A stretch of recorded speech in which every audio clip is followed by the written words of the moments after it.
So hello everyone. Today we have with us Bhaskar Jyoti Das. He is in Max Planck Institute, Germany. So he will be talking about TOEFL GRE এসব বিষয়ে ওরা কথা বলবে আর over to you Bhaskar Jyoti. Hi, আমি Bhaskarjyoti Das. Introduction দেবো, তাই তো? হ্যাঁ একদমই। আচ্ছা, তো আমি এখন Max Planck institute of sustainable Materials ডুসেলডর্ফে পিএইচডি করছি। অ্যাবাউট মাই ব্যাকগ্রাউন্ড, আমি আইআইএসটি শিবপুর থেকে বিটেক করেছিলাম মেটালার্জি অ্যান্ড মেটেরিয়ালস ইঞ্জিনিয়ারিংয়ে 2017 থেকে 21। আর তারপর আমি গেট এক্সাম দিয়ে ইয়েতে আইআইএসসি এমটেক করতে গেছিলাম মেটেরিয়ালস ইঞ্জিনিয়ারিং এ 2 বছর, 2021 থেকে 23 অবধি। তারপর আমি 1 বছর চাকরি করতে গেছিলাম রিলায়েন্স নিউ এনার্জিতে ফুয়েল সেল টিমে। আমি ফুয়েল সেল মেটেরিয়ালস, হাইড্রোজেন এমপ্লিমেন্ট এসবের কাজ করি। অ্যান্ড দেন তার 1 বছর চাকরি করার পর আমি জার্মানি এসে পিএইচডি করার জন্য। তো এটাই ওকে, স্মল কুল কুল। ইন্ট্রোডাকশন। আচ্ছা, তো আমি আজকে যে জিনিসগুলো জিজ্ঞেস করব আগে হচ্ছে এই জার্মানিতে যাওয়ার মানে পিএইচডি করার যে প্রসেসগুলো হয়, starting from SOP, LOR, finding the professor, কোথায় যাব সেটাকে ঠিক করা, ফান্ডেড প্রজেক্ট খোঁজা, টয়ফেল, জিআরই, আইএলস কোনটা দেব সেইটাকে একটুখানি বলা। তো তুই জাস্ট এইগুলো বলবি যে তোর কি কি লেগেছিল অ্যান্ড মানে কিভাবে তুই গেছিস। হ্যালো।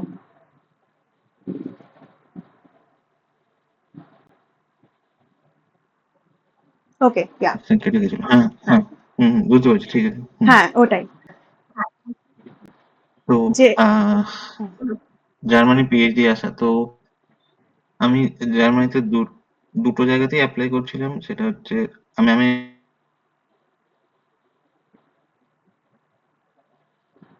বিবিএস বা কেআইটি তে অ্যাপ্লাই করেছিলাম, বিকজ আমি যে ল্যাবে মাস্টার্স করছিলাম সেখানে কেআইটির সাথে কোলাবোরেশন প্রজেক্ট চলছিল। তো আর ওদের কাজটা আমার আমার কাজের সময় অনেকটা ঠিক কাছাকাছি লেগেছিল, আর ওদের কাজটা আমার ভালো লেগেছিল। তো সেই জন্য হুম, কেআইটি তে অ্যাপ্লাই করেছিলাম।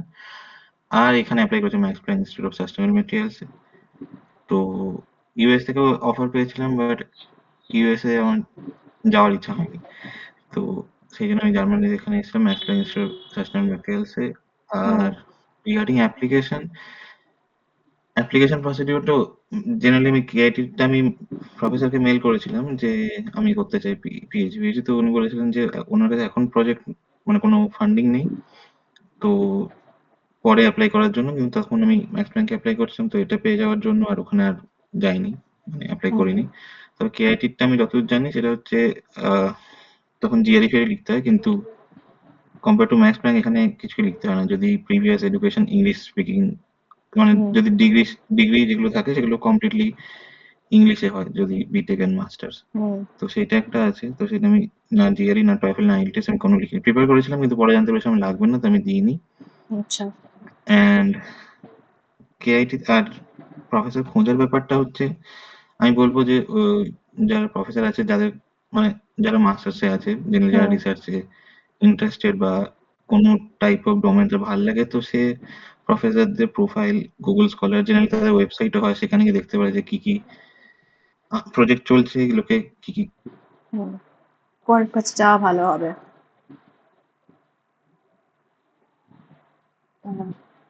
নেটওয়ার্কটা একটু আছে, প্রবলেম হচ্ছে। ম্যাক্স প্ল্যাঙ্ক অ্যাপ্লিকেশন ওদের ওয়েবসাইটে কেরিয়ার সেকশনে আছে, লিঙ্কডইন পেজে, hmm, at least for my Max Planck. বাকিতে আমি জানি না কি হয়, তো আমি বলবো ওদের কেরিয়ার ওকে, সেকশনেই আসতে থাকে, ওকে, কারণ এটা মোস্টলি টাইপ অফ জব আর কি। আর তোকে ওখানে আমাকে চেয়েছিল হচ্ছে statement of purpose, 1 page statement of purpose, CV, আর নর্মাল আই গেস কোনো এলওয়ার টেলওয়ার তো কিছু চাইনি। আর তারপর ওটা সাবমিট করার পর ইন্টারভিউ রাউন্ড এসেছিল, তো আমার 4খানা ইন্টারভিউ হয়েছিল, দেন হুম, সিলেকশন। তো আর কিছু ওকে। মানে খুব একটা ডিফিকাল্ট হয় না, মানে মানে প্রসেসটা কিছু। খুব একটা ওই বিউরোক্রেটিক জিনিস থাকে না, জেনারেলি টেকনিক্যাল ডিসকাশনই হয়, তার উপরই সিলেকশন। ওকে, এটাই। ওকে। আচ্ছা, আহ, এবার বল মানে আমি একটু সাস্টেনেবল জিনিসের উপরে যাচ্ছি। যে হুম। একে তো হচ্ছে যে তুই রিসার্চ যেটা করছিস সেই রিসার্চ টপিকটা কি, ঠিক আছে, অ্যান্ড একটু এক্সপ্লেন করবি। আহ, যদি কিছু কনফিডেন্সিয়াল থাকে obviously it's up to you, তুই কনফিডেন্সিয়াল রাখতে না পারিস। আমি ওভারঅল, হ্যাঁ হ্যাঁ, কনফিডেন্স একটা বলবো না, বাট ওভারঅল বেসিক্যালি মানে একটা না আইডিয়া ওভারঅল, দেওয়া, হ্যাঁ হ্যাঁ। হ্যাঁ, যে এই তো সাস্টেনেবিলিটি প্রসেসটা। হ্যাঁ হ্যাঁ, তো এখানে সিলেকশন হওয়ার আমার যত মেইন ক্রাইটেরিয়া, কারণ আমি কোনো সাস্টেনেবল কাজ করিনি, বাট আমি যখন 1 বছর চাকরি করছিলাম তখন আমি হাইড্রোজেন ফুয়েল সেলের উপর কাজ করছিলাম। তো হুম যেমন এখন গ্লোবাল ওয়ার্মিং হবে, গ্লোবাল হতে হুম চলেছে। আর হুম একটা প্রাইমাস,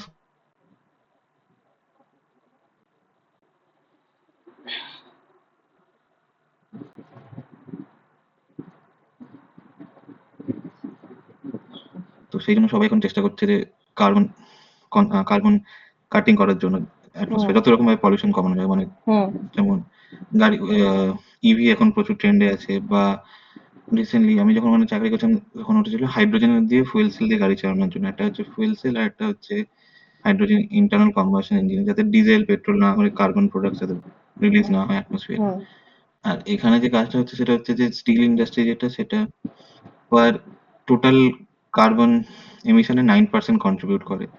মানে বাকি যত সোর্স থেকে কার্বন ডাইঅক্সাইড রিলিজ হয় শুধু স্টিল ইন্ডাস্ট্রি 9% সেইখানে কন্ট্রিবিউট করে। তো আমার কাজ হচ্ছে যে মানে ওভারঅল প্রজেক্টের মেন হচ্ছে যে স্টিল ইন্ডাস্ট্রি থেকে ওটাকে কার্বন নিউট্রাল করা, যাতে এখন যে চারকোল দিয়ে পরিশোধ কুকিং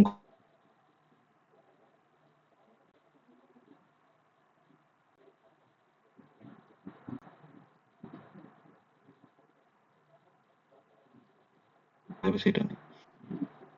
ওকে, মাঝে মধ্যে নেটওয়ার্কটা একটু এই হচ্ছে, মানে আই থিঙ্ক আমার আনস্টেবল নেটওয়ার্ক আছে। খারাপ বোধহয়। না না, it can be from my side as well. তো আপাতত আমি এখানে কোনো নোটিফিকেশন পাইনি। এনিওয়ে, সো আমার এই প্রশ্নগুলো ছিল তো হচ্ছে, এক তো এই ধর ম্যাক্স প্ল্যাঙ্কে যখন তুই কাজ করছিস, তো ল্যাব অ্যাম্বিয়েন্স কেমন, এক ল্যাবে এটা তুই কি সমস্ত ইনস্ট্রুমেন্টে ফ্রি হ্যান্ড ইউজ করতে পারিস? হ্যাঁ, তো যদি আমার ইনস্ট্রুমেন্টটা লাগে তো অবভিয়াসলি আমি ফ্রি হ্যান্ড ইউজ করতে পারি। মানে টেকনিশিয়ান থাকে, কিছু কিছু ইনস্ট্রুমেন্ট আছে তারা হেল্প করে দেয়। আর যদি সত্যি আমার ইনস্ট্রুমেন্টটা লাগে, মানে যদি একটা ম্যাক্সিমাম সিস্টেমের গ্রুপ লিডার থাকে, তো মানে একটা সেপারেট গ্রুপ হয়, হুম গ্রুপ লিডার সঙ্গে তো যদি মনে হয় উনি ডিসকাস করে যে এই ইনস্ট্রুমেন্ট আমার লাগবে ফর এই ক্যারেক্টারাইজেশন বা যে কোনো কিছু, হুম তো তখন সেটা ট্রেনিং হয়ে যায় আর ইউজ করা যেতে পারে ইজিলি। ওকে ওকে, তো সেটাই আর আচ্ছা। এবার আমি একটা খুব ড্রেডফুল প্রশ্ন করবো, সেটা হচ্ছে হোয়াট নেক্সট, যেটা সবাই মানে আফটার পিএইচডি কি করবে? হোয়াট নেক্সট, ভালো কোয়েশ্চেন। সেটা হচ্ছে আমি এমটেক এর উপর ডিসাইড করেছি আমি পিএইচডি করবো না হয়তো, কারণ আমি মাস্টার্স থিসিস আমি মানে একটু বেশি স্ট্রেসড হয়ে গেছিলাম, প্রচুর প্রচুর কাজ করেছিলাম, তো হুম আমার মনে হচ্ছিল যে PhD is not for me. But hmm then ইন্ডাস্ট্রিতে যাই, ইন্ডাস্ট্রিতে দেখি যে মানে পিএইচডি ইম্পর্টেন্ট, ভ্যালুয়েবল, অনেকটাই ইম্পর্টেন্ট। মানে আমার ম্যানেজার ছিল পিএইচডি করেছিল, একটা টিম লিড করছে, একটা টাইপ অফ আর&ডি প্রজেক্ট লিড করছে, তো সেটা দেখে আমি মনে হচ্ছে যে পিএইচডি করা উচিত। হুম আর এমন জায়গায় করা উচিত যেটা মানে ভ্যালু এড করবে। তো পিএইচডি পর প্রবাবলি হয় পোস্ট নয় ইন্ডাস্ট্রি, আমি জানি না। বাট হ্যাঁ, কিছু একটা ভালো কিছু করতে চাই এটাই। বাট এখন এখন ইটস অনেক মোর দূর, লাইক, সবে জয়েন করেছি মানে এখনো। তুই অপশনস খোলাই রাখছিস, you can go for post doc, you can go for industry, যা। একদম যেখানে হুম যেটা হুম পাবি সেরকম। Okay, হুম হুম। আচ্ছা। তবে আমি চেষ্টা করবো ইন্ডাস্ট্রি, বিকজ হুম ইম্প্যাক্ট বোধহয় ইন্ডাস্ট্রিতে বেশি হয়। আমি বলবো না একাডেমিয়া খারাপ, করে ইন্ডাস্ট্রি ওকে ওকে, এই যে সাস্টেনেবিলিটি, মানে আমি তোকে জিজ্ঞেস করতে চাই, how much do you know about geo mechanics, do you know anything about geo mechanics? আচ্ছা, এই টার্মটাও শুনিস? ওকে, সো সাস্টেনেবিলিটির সাথে মানে যখন আমরা রিজার্ভয়ার্স এর ব্যাপারে পড়ি তখন মানে আহ, ধর রিজার্ভয়ার মানে হচ্ছে যেখানে তেলটা থাকছে, তেলের রিজার্ভয়ার। হুম হুম তো হ্যাঁ, হুম হুম হুম তো ওই রিজার্ভয়ার রকটার নানা রকম মেকানিক্স যেটা থাকে সেটাই হচ্ছে জিও মেকানিক্স। আচ্ছা, তো এই যে সাস্টেনেবিলিটির তাই আমি প্রশ্ন করবো, আমার মানে নাহলে জিওলজির প্রশ্ন হয়ে যাবে, আমার আর এখানে বেশি প্রশ্ন আর থাকবে না। আর বিকজ আমি তোকে টয়ফেল বিষয়ে বেশি কিছু করতে পারছি না, you have not given TOEFL আর জিআরই আর আইএলটিএস। তো আমি ওই প্রিপেয়ার প্রশ্নগুলো করেছিলাম বাট আমার দরকার পড়েনি। তুই প্রিপেয়ার কোথা থেকে করেছিলি সেটা বল বরঞ্চ। আহ প্রিপেয়ার আমি করেছিলাম মনে করতে ভাবতে হবে। ইউটিউব থেকে প্রিপেয়ার করছিলাম, কারণ ইউটিউবে কিছু আচ্ছা। কিছু ভিডিও আছে মেনলি লিসেনিং এর আর রিডিং এর।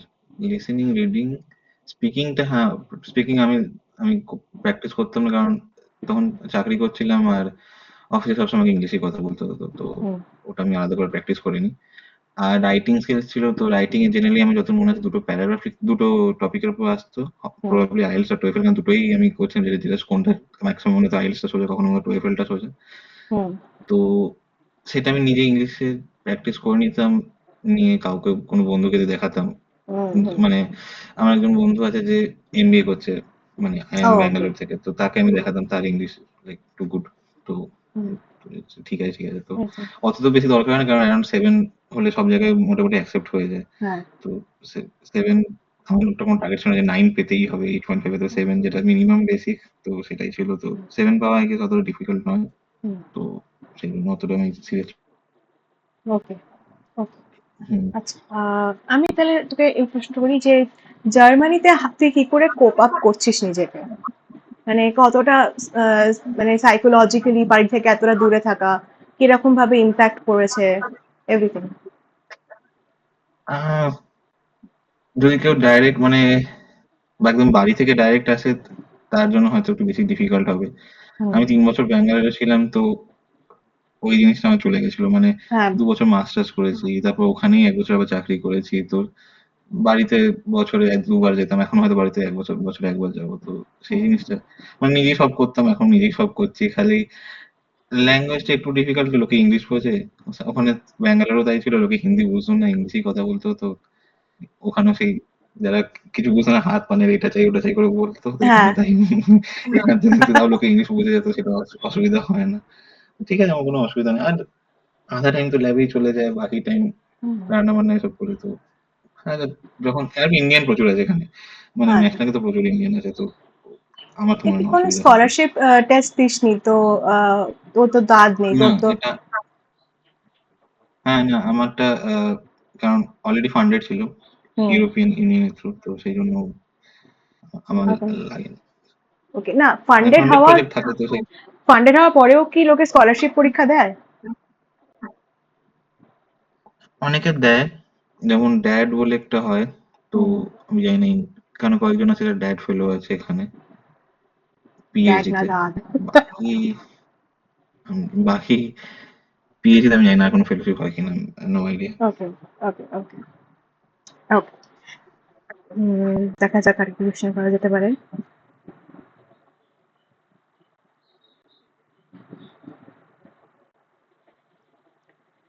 আচ্ছা, আমাকে এই বল, তুই সেশনস এর ব্যাপারে বল, তুই কোন সেশনে ঢুকেছিস, ফল সেশন না স্প্রিং সেশন, এবং কখন তুই প্রফেসরদের সার্চ করা, মেল করা কখন শুরু করেছিস?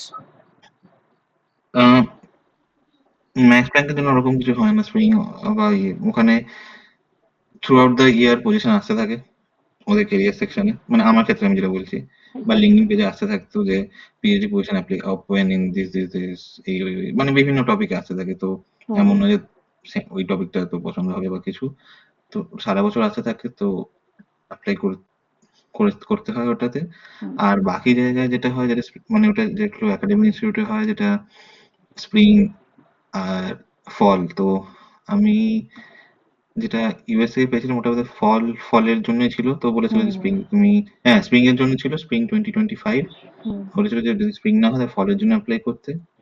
হুম আর প্রফেসরকে আমি বলবো ইউএস এর ক্ষেত্রে যদি কেউ যায়, হুম তাহলে আহ, যদি কেউ ফল 2026 এ অ্যাপ্লাই করতে চায়, সে এই বছর হুম জুলাই আগস্ট থেকে মেল করা শুরু করে দেওয়া উচিত, কারণ ফল 2026 এ অ্যাপ্লিকেশন স্টার্ট হয়ে যায় নভেম্বর 2025 থেকে ডিসেম্বর অক্টোবর 2025 থেকে ডিসেম্বর 25 এর মধ্যে।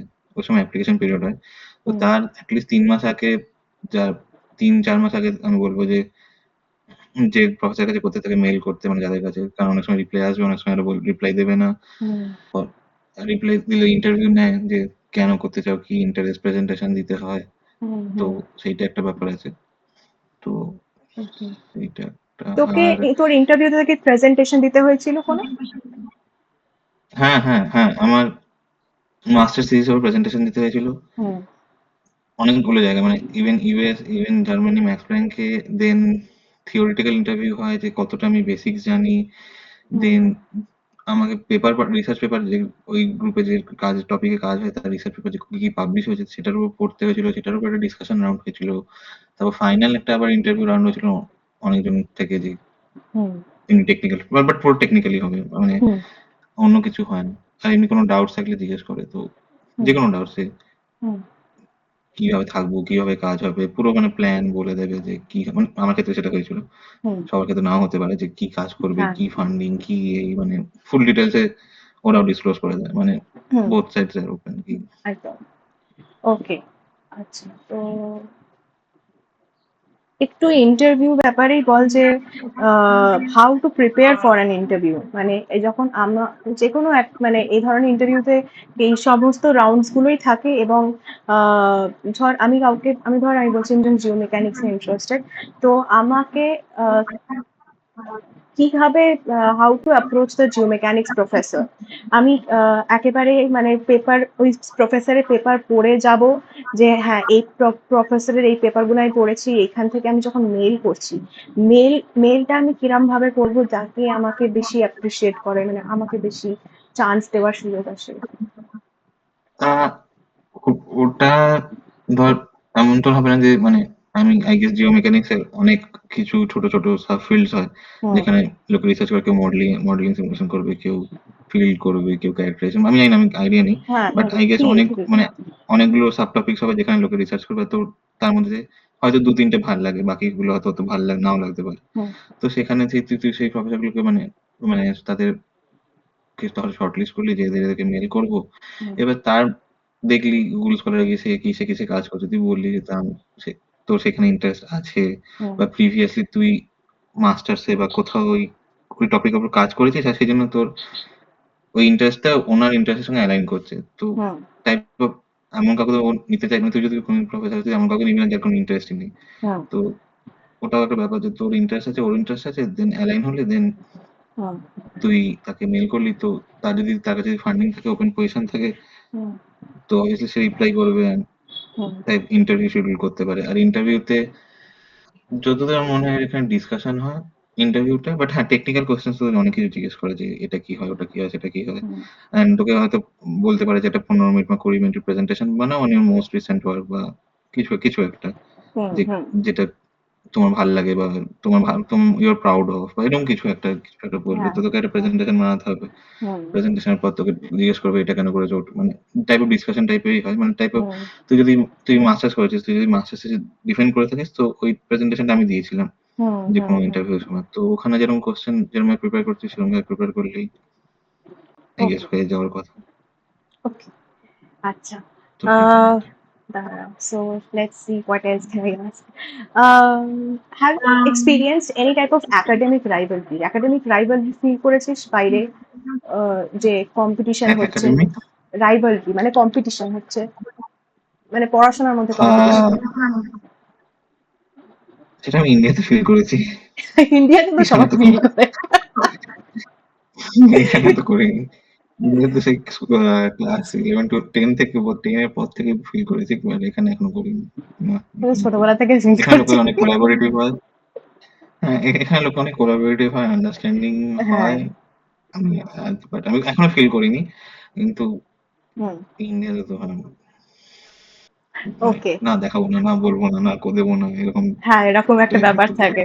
মানে আহ, হ্যাঁ, মানে আমি দেখেছি মাঝে মধ্যে কি হয়, মানে আমাদের কলেজ লেভেলেও ইভেন আমি দেখেছি যে কলেজ লেভেলে র্যাঙ্ক পজিশন আসা, বিকজ ওখানে ওইটুকু লিমিটেড সিটস আছে, এবং ওই সিটস এর মধ্যে ঢুকতে হবে, তো একটা একটা রেষারেষি, একটা নেগেটিভ এনভায়রনমেন্ট ক্রিয়েট হয়েই যায় অ্যাট দি এন্ডে। হ্যাঁ, ওটা ওটা আমি, হ্যাঁ, যখন বিটেক করেছি তখনও ছিল, এমটেক করেছি তখনও ছিল। হুম আর গেট লিখেছিলাম তখন তো আরো বেশি ছিল। তো সেটা তো ছিলই। বাট ইন্ডিয়াতে আমি বলবো না সবাই খারাপ, লোকে হেল্পফুল হয়, কিন্তু কম্পিটিশন তো প্রচুর থাকে। হ্যাঁ, কম্পিটিশন ওটাই যে মানে if someone is suddenly helping you, তখন মনে হয় যে ও আচ্ছা, মানে আমাকে কেন হেল্প করছো তুমি? তোমার কি উদ্দেশ্য তুমি বলো? ওকে, হ্যাঁ, ঠিক আছে। সেটা তো এখানে এখনো দেখি ফিল করিনি একটু। তো সেটা হ্যাঁ, ভালো আমি বলবো। না করলেই বেটার। একদমই। এটাই ছিল তাহলে। আই থিংক এটাই আর কি। তোর যদি কিছু কোয়েশ্চেন থাকে তাহলে বলতে পারিস। আমি অনেকগুলো কোয়েশ্চেন করেছি। আমার কোনো কোশ্চেন নেই। ঠিক আছে, ওকে। মানে, হ্যাঁ, পরে হ্যাঁ, কথা হবে আবার। টাটা। ঠিক নাইস আছে, talking tata. To you. Thank you for thank coming. You. Okay.